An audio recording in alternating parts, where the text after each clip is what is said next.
আপনারা সকলেই জানেন জুলাই শহীদ স্মৃতি ফাউন্ডেশন একটি সম্পূর্ণ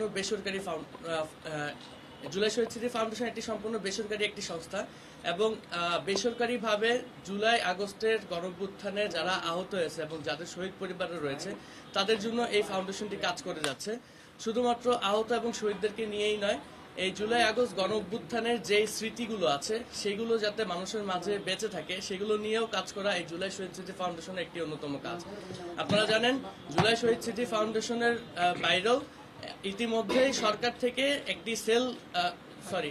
সরকার থেকে জুলাই আগস্ট গণ অভ্যুত্থান নিয়ে একটি অধিদপ্তর করা হয়েছে মুক্তিযুদ্ধ বিষয়ক মন্ত্রণালয়ের আন্ডারে। সেই অধিদপ্তরটির নাম জুলাই গণ অভ্যুত্থান অধিদপ্তর, আমরা যতটুকু এখন পর্যন্ত জানতে পেরেছি, এবং সেই অধিদপ্তরটি ইতিমধ্যেই তাদের কার্যক্রম শুরু করেছে এবং এই অধিদপ্তরটির কাজ হলো সরকারিভাবে জুলাই আগস্ট গণ অভ্যুত্থানে যারা শহীদ এবং আহত হয়েছে তাদেরকে পুনর্বাসন সহ তাদের পারিবারিক নানা সমস্যার সমাধান করে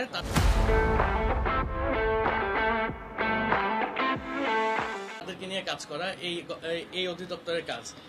আমি যদি এখন পর্যন্ত আমাদের জুলাই শহীদ স্মৃতি ফাউন্ডেশনের কার্যক্রমের আপডেট জানাই, আমাদের ফাউন্ডেশন কার্যক্রম শুরু হয় সেপ্টেম্বরের 10 তারিখে এবং সেপ্টেম্বরের 10 তারিখের পরে আজকে পর্যন্ত আমরা এখন পর্যন্ত সর্বমোট 745টি শহীদ পরিবারকে 37.25 কোটি টাকা আমাদের জুলাই শহীদ স্মৃতি ফাউন্ডেশন থেকে প্রদান করতে পেরেছি, যা মোট শহীদ পরিবার এখন পর্যন্ত গ্যাজেট প্রকাশিত যতগুলো শহীদ পরিবার আছে তার মধ্যে 87.13% পরিবারের কাছে আমরা পৌঁছাতে পেরেছি। এবং আহতদের মধ্যে আমরা এখন পর্যন্ত 5,596 জনকে 59.41 কোটি টাকা প্রদান করতে পেরেছি, যা মোট আহত এখন পর্যন্ত যে তালিকাভুক্ত আছে তার মধ্যে 38.39%। এবং আমরা এখন পর্যন্ত সর্বমোট 6,341 জনকে 96.67 কোটি টাকা আমাদের ফাউন্ডেশনের পক্ষ থেকে আর্থিক সহযোগিতা করতে পেরেছি। এই